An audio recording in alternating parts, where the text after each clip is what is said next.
अल्लाह अपने बंदे के दिल से, इस हिस्से में अल्लाह अपने बंदे के दिल से सीधी बात कर रहे हैं। वो दिल जो सालों से बोझ उठाए चल रहा था, वो दिल जो मुस्कुराते चेहरे के पीछे थक चुका था, अब उसी दिल को हल्का करने का वक्त आ गया है। अल्लाह फरमाते हैं कि जिस तरह रात के बाद सवेरा तय है, उसी तरह सब्र के बाद राहत भी तय है। तूने जितना सहा है वो व्यर्थ नहीं गया।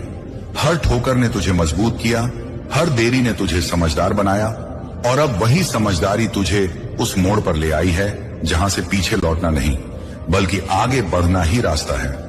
इस हिस्से का पैगाम यह है कि आने वाली नेमतें सिर्फ तेरा हाल नहीं बदलेंगी बल्कि तेरी सोच को भी नया आयाम देंगी। तू अब छोटी बातों में नहीं उलझेगा, तू अब डर के फैसले नहीं लेगा, तू अब दूसरों की राय से ज्यादा अपने ज़मीर की आवाज सुनेगा, क्योंकि अल्लाह फरमाते हैं कि मैंने तुझे पहचान दी है, तुझे समझ दी है, ताकि तू भीड़ में खोए नहीं बल्कि रास्ता दिखाने वालों में शामिल हो। इस हिस्से में यह भी कहा जा रहा है कि जब हालात बदलते हैं तो इंसान का इम्तिहान और बारीक हो जाता है।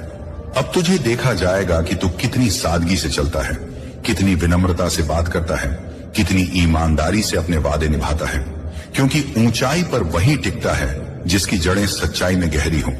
अल्लाह तुझे आगाह कर रहे हैं कि अपनी जड़ों को मत भूलना, अपनी शुरुआत को मत नकारना। उन दिनों को याद रखना जब एक छोटी राहत भी बहुत बड़ी लगती थी, ताकि आज बड़ी नेमतें मिलने पर तेरा दिल छोटा न पड़े। इस हिस्से में अल्लाह ये भी समझा रहे हैं कि तेरा सफर अब दूसरों के लिए मिसाल बनेगा। लोग तुझसे पूछेंगे कि तूने क्या किया, कैसे किया, और उस वक्त तुझे खुद को नहीं बल्कि मुझे आगे रखना है, क्योंकि जिसने दिया है वही तारीफ का हकदार है। तू बस जरिया है। इस पैगाम का ये भाग तुझे ये भी सिखाता है कि हर दिन एक जैसा नहीं होगा। कुछ दिन हल्के होंगे, कुछ दिन भारी लगेंगे, मगर फर्क ये होगा कि अब तू अकेला नहीं होगा। अब तेरे साथ यकीन की ढाल होगी, तजुर्बे की तलवार होगी और दुआ की ताकत होगी। अल्लाह फरमाते हैं कि अगर कभी लगे कि बोझ बढ़ रहा है तो उसे मेरे नाम पर हल्का कर देना। अगर कभी लगे कि रास्ता भटक रहा है तो एक कदम रुक कर मेरी तरफ देख लेना, क्योंकि रुकना हार नहीं बल्कि समझदारी भी हो सकती है। इस हिस्से में यह भी बताया जा रहा है कि अब तुझे अपने वक्त की कीमत समझनी है, अपनी ऊर्जा को सही जगह लगाना है।